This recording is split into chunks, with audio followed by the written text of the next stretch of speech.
여러분 안녕하세요. 강경한 연구소와 함께 떠나는 이야기 여행입니다. 이야기 여행과 함께 대한민국 어린이날 캠페인도 함께 하고 있어요. 오늘날 어린이날 하면 5월 5일로 알려져 있지만 방종환 선생님이 어린이들과 함께 주창하며 처음 만든 어린이날은 바로 5월 1일이었답니다.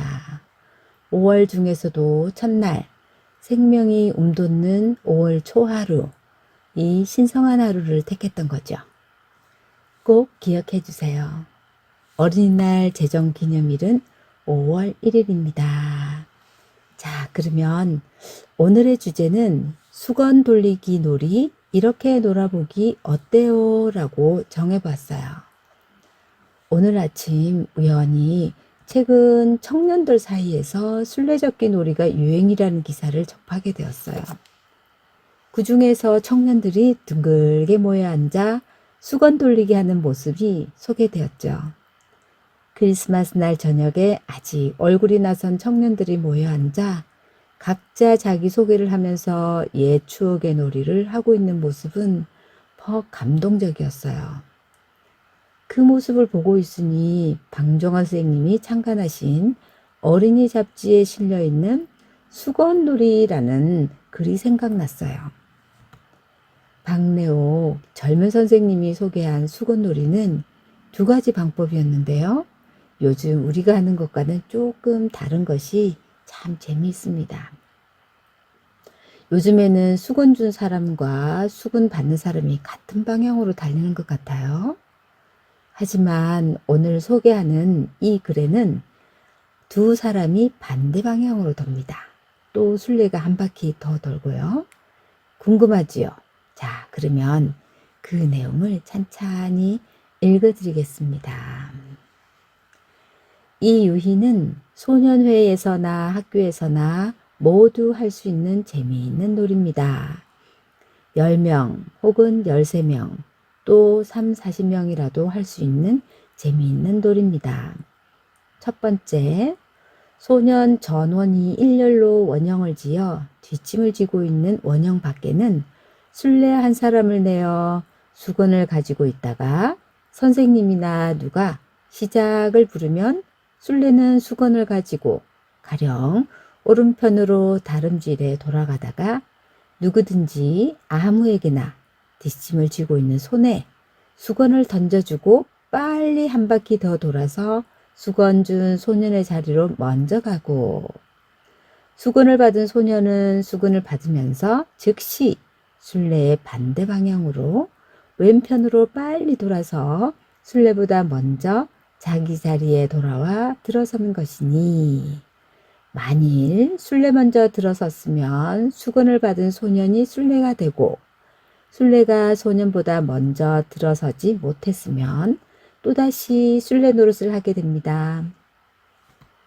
두 번째, 첫째와 같이 소년들이 원형을 지어 앉고 술래 한 사람이 원형 밖에서 삥삥 돌다가 누구든지 아무에게나 수건을 어깨에 걸어주고 빠르게 한 바퀴 더 돌아서 수건을 준 소년의 오른편에 있는 소년의 자리로 오고, 수건을 받은 소년의 오른편에 있는 소년은 술래의 반대 방향으로 빨리 돌아서 자기 자리에 들어서는 것이니, 만일 이번에도 술래가 먼저 들어서면 수건을 받은 오른편의 소년이 술래가 되는 것입니다.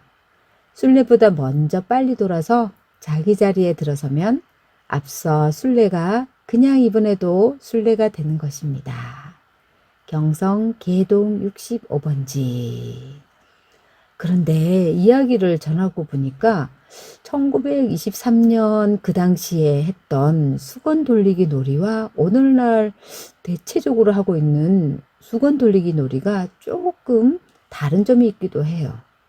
어떤 방법이 더 재미있을지, 왜 놀이 방법이 달라졌을지, 그것은 직접 놀이를 해보면서 궁금증을 함께 풀어보세요. 그럼 좀 더 쉽게 그림으로 표현해 볼게요. 이 그림에서 빨간 동그라미는 술래입니다. 왼쪽 상단에는 시작을 알려주는 선생님, 또는 어떤 사람이 있습니다. 이때 재밌는 것은 앉아있는 사람이 뒷짐을 지고 앉는 것입니다.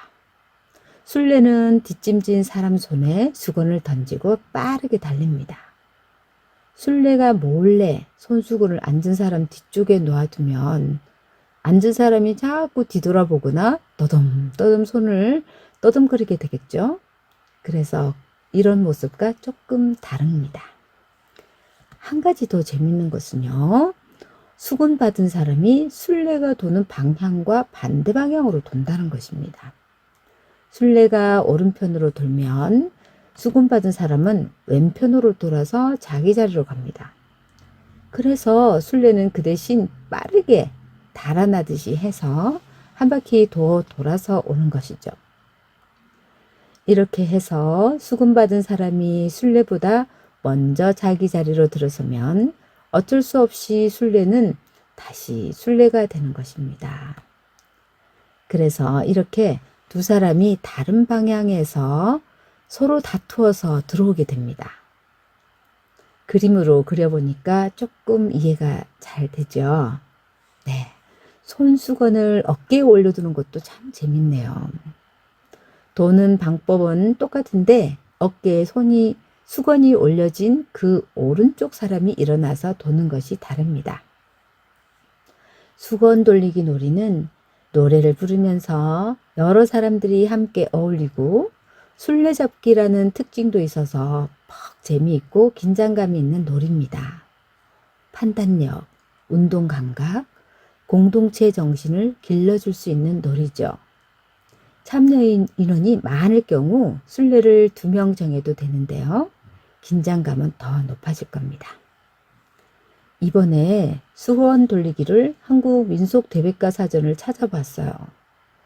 그랬더니 1936년에 무라야마 지준이라는 분이 조선의 향토 오락이라는 글에서 경상북도 영양군의 전통놀이로 수건 떨구기라는 놀이를 조사해서 기록했다고 합니다. 그렇지만 오늘 보았듯이 1923년 9월호 무려 13년이나 앞서 있는 방종환 선생의 어린이 잡지에 이미 수건 돌리기 놀이가 신유희로 소개된 것을 볼 수 있어요. 수건이라는 것이 생겨 있어야 할 수 있었던 놀이였던 만큼 우리나라 근대에 시작된 놀이였음을 알 수 있었습니다. 자, 그러면 다음 방송 때 또 뵙겠습니다.